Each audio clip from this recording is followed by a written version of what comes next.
Olá, hoje nós estamos aqui para conversarmos sobre a quinta semente, a quinta lei da qualidade de vida: gerenciar pensamentos. A produção de pensamentos, ela acontece de forma ininterrupta. E normalmente as pessoas se perdem nesses pensamentos. Nós gastamos mais tempo com os nossos pensamentos do que com qualquer outra atividade. Na teoria da inteligência multifocal, o Dr. Augusto Cury, ele coloca a representação dessa atividade mental como um palco, o teatro mental. E nesse teatro existem 3 atores coadjuvantes que representam a atividade mental inconsciente.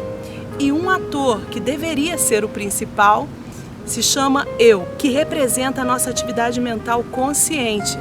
Por isso que nós devemos trazer o nosso eu para ser protagonista dessa história. Nós conversamos sobre isso na primeira lei da qualidade de vida. É muito importante que exista uma filtragem para que esses atores trabalhem de forma conjunta no gerenciamento desses pensamentos. Normalmente as pessoas vivem no piloto automático, já ouviu essa expressão? Sem consciência, comem automaticamente, sentem automaticamente, agem automaticamente. Por isso é importante o resgate da liderança do eu. Tempos atrás, acreditava-se que no século XXI as pessoas seriam livres e líderes, mas não é o que tem acontecido. As pessoas do nosso tempo estão se tornando escravas. Nunca se viu tanta doença psíquica, síndrome do pânico, depressão, crise de ansiedade, por aí vai. Isso acontece porque nós somos acometidos diante de tanta técnica, diante de tanta tecnologia, de uma síndrome chamada Síndrome do Pensamento Acelerado, SPA. Ela é estimulada por volume de informação e velocidade de pensamentos. As crianças de hoje, quem convive com uma criança ou com um adolescente sabe do que eu vou falar, já ouviu em algum momento essa frase: nada para fazer. A criatividade não é utilizada mais, ou pelo menos não da forma que deveria. Pense nas crianças de 20 anos atrás e das gerações anteriores. Quando nós não tínhamos nada para fazer, olhávamos ao redor, fazíamos o silêncio contemplativo, pensávamos, colocávamos a criatividade em ação e arranjávamos alguma coisa para fazer. Hoje em dia, até momentos que deveria ser de silêncio contemplativo, como a hora do banheiro, as pessoas de hoje vão ao banheiro e levam o celular. Acordam, primeira coisa, olhar as redes sociais. Então isso impede o silêncio contemplativo.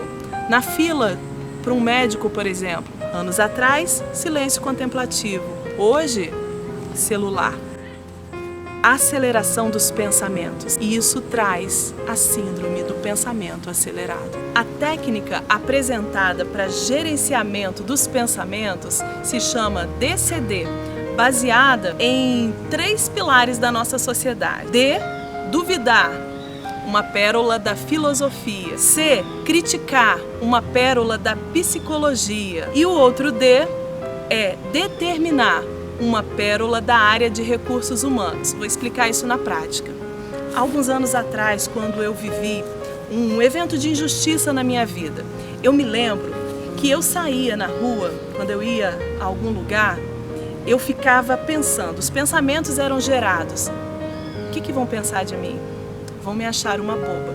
Eu usei essa técnica, vou explicar passo a passo. Eu duvidava daqueles pensamentos. A energia que move a filosofia são as perguntas. Então eu perguntava para os meus pensamentos: será que realmente isso é verdade? Por que seria? E esse questionamento aos pensamentos leva para o segundo passo, que é a pérola da psicologia: criticar. Eu combatia esses pensamentos. Eu me lembro, nesse ponto, de um texto que está lá em Lamentações: quero trazer à memória aquilo que me dá esperança. Quando a gente traz à memória aquilo que dá esperança, a gente lembra que tanta coisa boa aconteceu, que nós somos legítimos em tanta coisa, o Criador depositou em nós tesouros. Então, ao criticar esses pensamentos negativos, eu trago à memória essas coisas boas. Naquela ocasião, eu comecei a perceber o quanto eu poderia fazer coisas extraordinárias. E então a gente entra no terceiro ponto, que é a pérola dos recursos humanos: determinar. Lá no livro de Romanos está escrito: crie com o coração e com a boca falei. Então essa determinação é fundamental no gerenciamento dos nossos pensamentos. Ainda que vivendo dor, evento de injustiça, como eu disse, nós podemos seguir, nós podemos continuar. Eu me lembro de um trechinho de um filme infantil, Procurando Nemo. Continue a nadar. Quando a vida decepciona, qual é a solução? Não sei qual é a solução. Continue a nadar, continue a nadar, continue a nadar, nadar, nadar, pra achar a solução. Quando eu tinha por volta de 7 anos, eu estava saindo da rodinha na bicicleta e aprendendo a andar sem elas.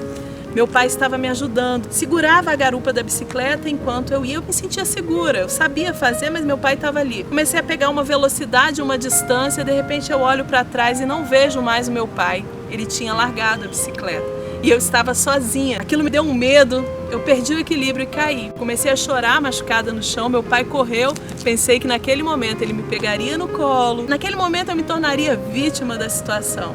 Mas para minha surpresa, quando meu pai chegou bem pertinho, ele disse: levanta. E eu argumentei: eu estou machucada, não posso. Ele falou: você vai se machucar muitas vezes na vida. Levanta, filha, você vai cair muitas vezes. Levante e comece de novo. E foi bem legal, porque eu aprendi mesmo a andar de bicicleta, apesar daqueles machucados.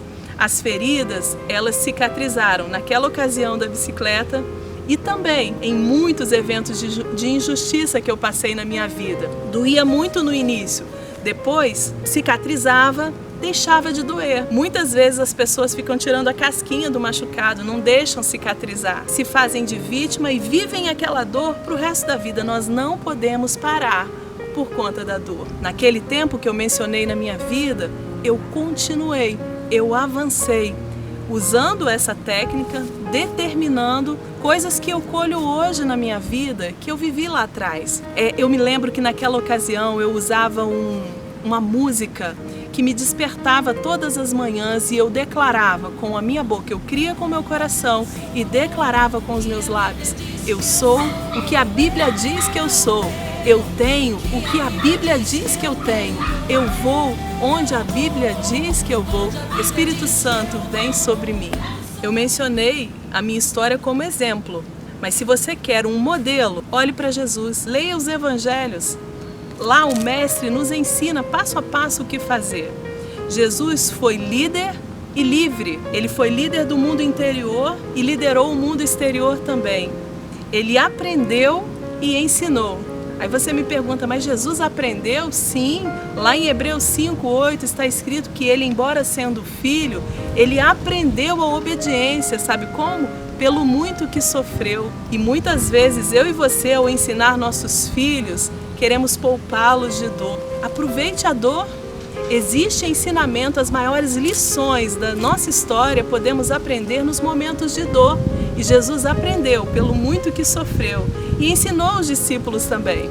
Aquele grupo de galileus que estavam longe de se parecer com a figura de um super-herói.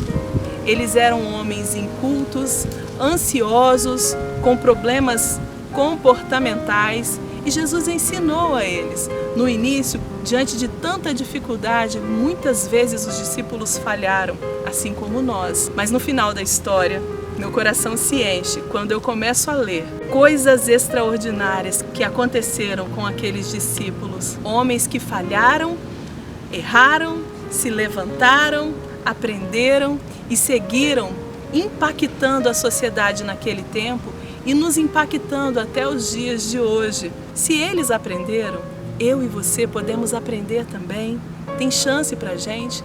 Vamos gerenciar nossos pensamentos, trazer à memória o que dá esperança, viver uma vida extraordinária, a vida abundante que Jesus veio para que vivêssemos. O conselho dado pelo Mestre está registrado lá em Mateus 6, verso 34. Portanto, não se preocupem com o dia de amanhã, pois o amanhã trará suas próprias preocupações.